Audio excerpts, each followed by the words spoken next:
कोणी एकेकाळी शहरातल्या एका भव्य हवेलीत एक छोटासा उंदीर राहत होता. एका सकाळी भावाकडून एक पत्र मिळाले. प्रिय भाऊ, आपल्या पहिल्या भेटीला 1 वर्ष पूर्ण झाले आहे. तुला सुट्टीसाठी गावात यायचे आहे का? वा, चला आपण गावी जाऊया. बॅग पॅक केल्यानंतर शहरातील उंदीर गावाकडे जाणाऱ्या ट्रेन मध्ये बसला. लांब आणि कठीण रेल्वे प्रवासानंतर शहरातील उंदीर शेवटी गावात पोहोचला. किती वाईट वास आहे इथे. चला पटकन भावाचं घर शोधूया.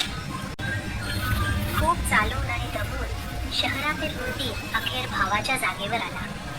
गावातील उंदरानं झाडाच्या आत स्वतःसाठी एक घर बनवलं होतं. तो तिथेच राहत होता. मला तर कळतच नाहीये की माझा भाऊ अशा वाईट वातावरणात कसा काय राहू शकतो. शहरातील उंदरानं दार ठोठावलं. नमस्कार माझ्या गावातील भावड्या, कसा आहेस? सगळं छान आहे. मी तुला सरप्राईज द्यायचं ठरवलं होतं. किती छान सरप्राईज आहे. गावात तुझं स्वागत आहे माझ्या प्रिय भावड्या. तू शेवटी तुझ्या शहरातून इतक्या लांब माझ्याकडे आला आहेस याचा मला खूप आनंद झाला आहे. दोघं खूप वेळ गप्पा मारत बसले. तुझा प्रवास खूप लांबचा होता ना. आता तुला खूप थकवा आला असेल. इथे बस ना, तोपर्यंत मी तुझ्यासाठी काहीतरी खायला बनवतो. गावातील उंदरानं आपल्या भावासाठी जेवण बनवलं होतं. टेबलावर चीजचा एक तुकडा, कुंभीची पानं, गाजर आणि मक्याचे दाणे होते. चल भावा, या जेवणाचा आनंद घे. टेबलवरचं सगळं नीट पाहून शहरातील उंदीर म्हणाला, हे काय, तू याला जेवण म्हणतोस? गावात लोक खरंच हेच खातात का? हे तर खूपच बोरिंग आहे. अजिबात जाऊ नाही. पण तू माझ्यासाठी खास बनवलंस ना, म्हणून मी थोडं खाईन. बरं ठीक आहे, मला आशा आहे की तुला ते आवडेल. जेवण झाल्यावर शहरातील उंदीर गावातील उंदराकडे बघून हसला आणि हळूच म्हणाला, माझ्या गावातील लाडक्या भावड्या, तू खरंच खूप गरीब आहेस. तुझ्याकडे खायला जवळ नाहीच आहे आणि तुझं घर तर एखाद्या झोपडीसारखं आहे. मी तर शहरात रोज रात्री ब्रेड, मांस आणि चीज खातो. गावातील उंदीर आश्चर्यचकित झाला. रोज रात्री चीज, मांस आणि ब्रेड? हो, माझं घर सुद्धा खूप आरामदायी आहे. तुझी झोपडी तर थंड आणि कंटाळवाणी आहे. गावातील उंदराला शहरातील उंदराचा हेवा वाटायला लागला. दोन्ही उंदीर दिवसभर जुन्या आठवणी ठरवले आणि एकमेकांच्या गप्पा ऐकत राहिले. संध्याकाळी दोघेही सोबत गावात फिरायला निघाले. हवा किती ताजी आहे. मला तर त्या फुलांचा सुगंधही येतोय. ही हिरवी वस्तू काय आहे? हे ताजे मटर आहेत. नंतर त्यांना ओल्या खताचा ढेर दिसतो. मला अशा जागा अजिबात आवडत नाही. इथे खूप घाण आणि किळसवाण आहे. तुला माझं आयुष्य कसं असतं ते दाखवण्यासाठी मी तुला काही दिवस शहरात माझ्यासोबत राहायला बोलावतो. मी तुला चीज, स्पॅगेटी, बदाम आणि अजून खूप काही खायला देईन. वा, ते तर खूपच छान वाटतंय. तुला नक्कीच खूप मजा येईल, मला खात्री आहे. दुसऱ्या दिवशी सकाळी, आता मला निघावं लागेल. धन्यवाद, मला खूप मजा आली. तुझ्या भेटीबद्दल धन्यवाद. पुढच्या वेळी मी तुला भेटायला येणार आहे. हा, मला खूप आनंद होईल. तू लवकर माझ्याकडे या. माझी इच्छा आहे. मी नक्की येईन. चल भेटू. काळजी घे बरं. जसा त्यांनी निरोप घेतला तसेच गावातील उंदरानं शहरातल्या उंदराला भेटायला जाण्याची तयारी सुरू केली.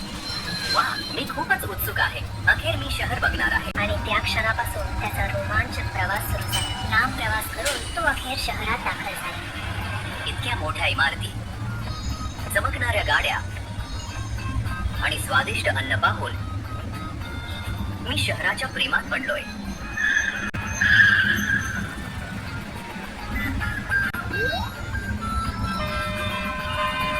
अरे देवा, काय भयंकर आवाज आहे. प्रवास करून तो अखेर शहरातील उंदराच्या घरी पोहोचला. अरे वा, स्वागत आहे माझ्या गावाकडच्या प्रिय भावड्या. माझ्या घरी तुझे स्वागत आहे. तो शहरातील उंदीर आपल्या गावातील भावाला घरात घेऊन गेला. दोघांनी काही वेळ गप्पा मारल्या. घरात नोकरांनी टेबल लावल्यानंतर शहरातील उंदराने त्याचा वास घेतला आणि म्हणाला, अरे भावा, जेवण तयार आहे बरं. चला खायला जाऊया. गावातील उंदीर ते जेवण खायला खूप उत्सुक झाला. चल भावा, मनसोक्त खा. चीज, दूध, pasta, cake, peanut butter, bread आणि फळं सगळं आहे.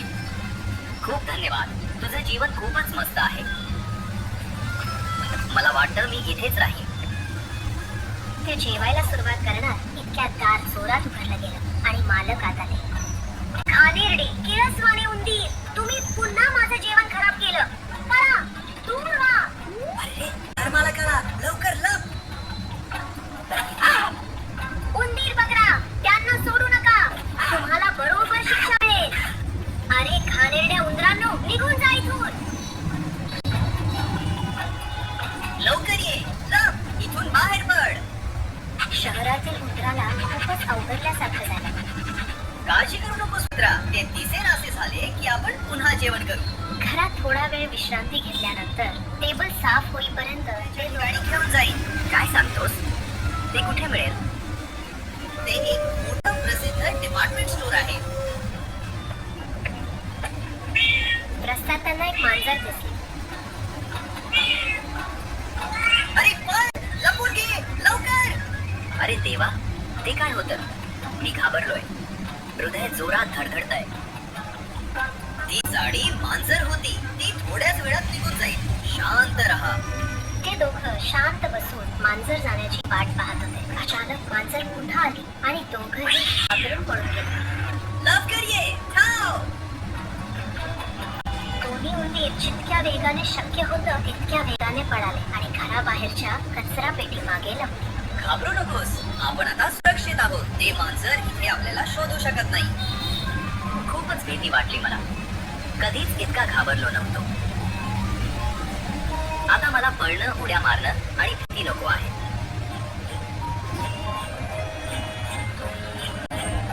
मी इथे यासाठी आलो नव्हतो. पण ऐक तर, मी निर्णय घेतला आहे. मी माझ्या घरी परत जाणार. तिथे खरंच खूप शांतता आहे. मी मनापासून सगळ्यासाठी माफी मागतो. शांत बागेत बसून ताजं अन्न खाणं मला जास्त आवडतं. भीतीत राहून शहरातले भारी पदार्थ खाण्यापेक्षा हेच बरं. नेहमी घाबरून जगण्यापेक्षा साधं जीवनच सुखाचं आहे. घरी जाताना गावातील उंदराने शहराबद्दल विचार केला. मला खरंच नवल वाटतं. एवढ्या भीतीदायक ठिकाणी राहणं कसं कुणाला आवडतंय? घरी गेल्यावर गावातील उंदीर खूप आनंदी होते. मला या जगात सर्वात जास्त आवडणारं ठिकाण हेच आहे, असं तो म्हणाला.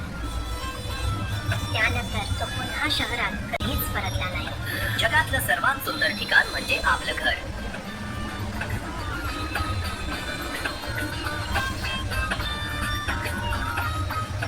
गोष्ट संपली.